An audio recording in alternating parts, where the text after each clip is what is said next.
Karen fined me $11,000 for hunting on land I legally own. So I bought the forest behind her house and locked every trail forever. It was a crisp October morning when it all started. The kind of morning where the air bites your lungs a little, sharp and clean, and the only sounds you hear are the crunch of leaves and the soft rhythm of your own boots against the trail. I had just finished a legal morning hunt. A clean shot, a decent buck. Nothing unusual for a guy living on a stretch of private land deep in rural peace, or at least it used to be peaceful. With my rifle strapped over my shoulder and a deer tied in the bed of my old pickup, I headed back down the trail toward my gate. The sun was rising, casting golden light through the pines. That's when I heard her, heels crunching gravel, voice like a car alarm with opinions. An attitude? Enough to raise the local humidity. She stormed up the path like she owned it. And by it, I mean the forest, the trail, the laws of the land, and possibly the oxygen I was breathing. One hand clutched a faux leather binder, HOA logo emblazoned across the front like a royal seal. The other pointed straight at me. "This land is under HOA jurisdiction now," she snapped. "You're in violation." I didn't flinch. I just looked at her, calm, cold, unamused. Her name? Karen, of course. Mid-40s, designer joggers, expensive sunglasses, a voice sharp enough to file wood, and a personality that could get a refund from a vending machine. Only one problem. She just stepped onto my land. My 12-acre patch of forest. Not part of the HOA. Never was, never will be. It's been in my family for generations. I inherited it from my grandfather, who used to say, "The forest will always tell you who doesn't belong." Guess who was screaming against the trees that morning? I looked her up and down, adjusted the rifle on my shoulder and said, "Ma'am, you just trespassed into a legal hunting zone. There's a sign you must have missed."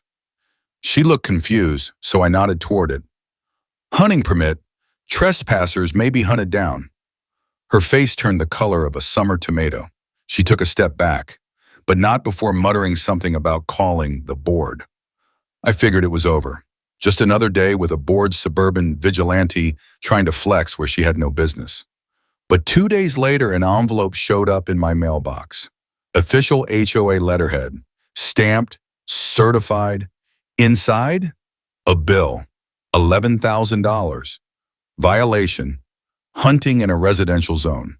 Now you might think this was some kind of prank, but they were serious. I laughed for 5 straight minutes before sitting down at my kitchen table and pulling out the deed, the zoning map, and my grandfather's original land boundary documents.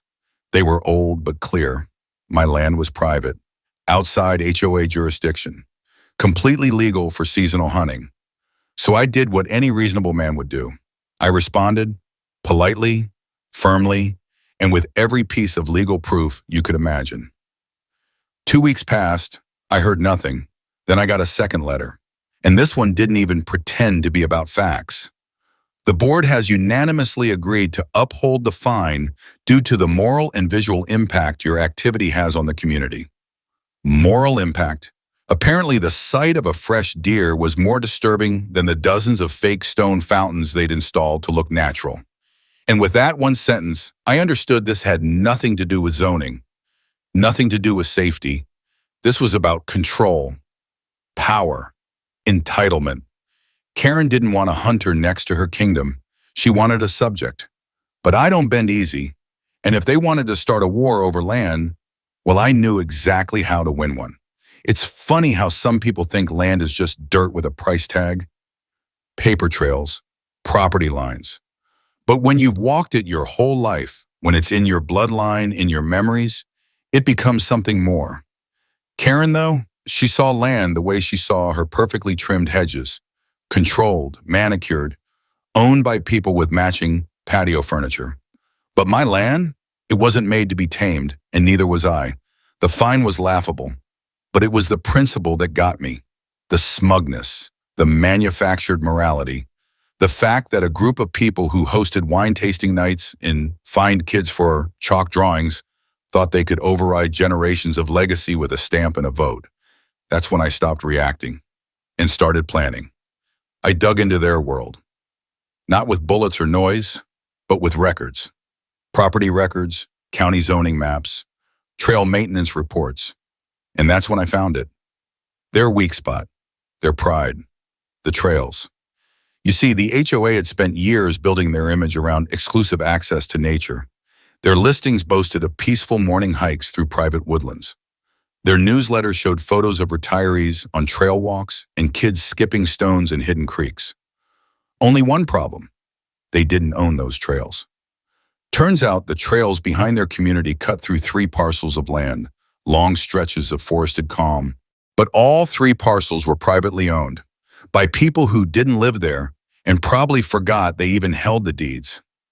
Now I was interested. Parcel 1 was owned by a retired couple who moved to Florida.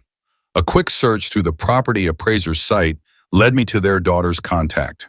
We spoke over the phone. They were looking to sell.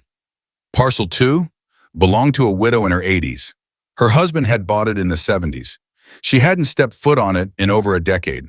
When I told her about my grandfather and the history of our land, she got quiet, then said, "I'd rather sell it to someone who loves the trees than someone who trims them." Parcel 3 was the real kicker, a forgotten plot still held by a timber company that had folded 2 mergers ago. They didn't even know they still had it.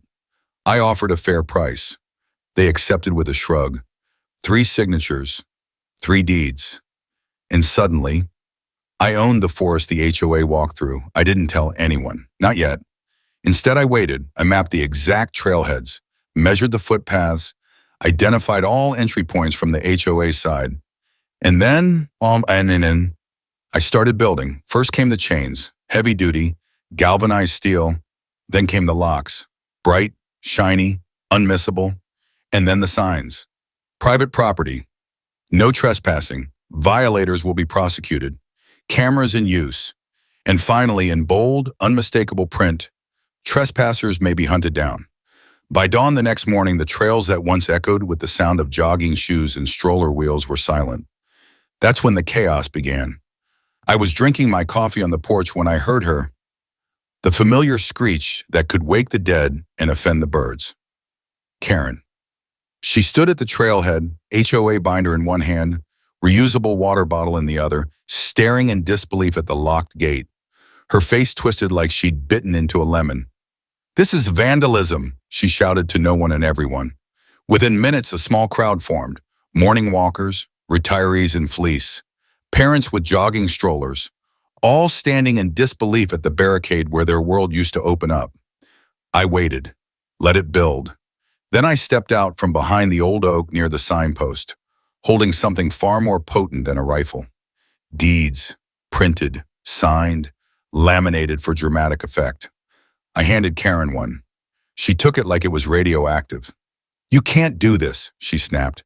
"I already did." "You don't have the right." "Actually," I said, "you're the ones who didn't. For years you trespassed, built your image around land that didn't belong to you. You used it like it was public, but it never was." The silence that followed was delicious. Neighbors looked around, some embarrassed, some shocked. A few almost amused. Karen wasn't done. She called an emergency HOA meeting that evening. I wasn't invited, didn't need to be, because while they yelled into clipboards and tried to rewrite maps with highlighters, the law stayed on my side. They sent me letters. "Can we rent access for morning walks?" "No. Would you consider selling the land back to the HOA?" "No. We'd like to negotiate a shared use agreement with seasonal permits and trail access." Still no, and that was before they offered to buy all 3 parcels for less than what I paid. I laughed, loud, long, cathartic. This was never about money. It's about boundaries, the ones you crossed, and the ones I now enforce. And just like that, I turned their precious image into a liability. It didn't take long for the fallout to begin. What started as one locked gate turned into a neighborhood-wide reckoning. The HOA's carefully curated illusion that their homes were part of a seamless wilderness paradise, shattered like glass under a hiking boot. Emails flooded their inbox. Angry, confused, embarrassed. One woman demanded to know why the board hadn't secured ownership of the trails.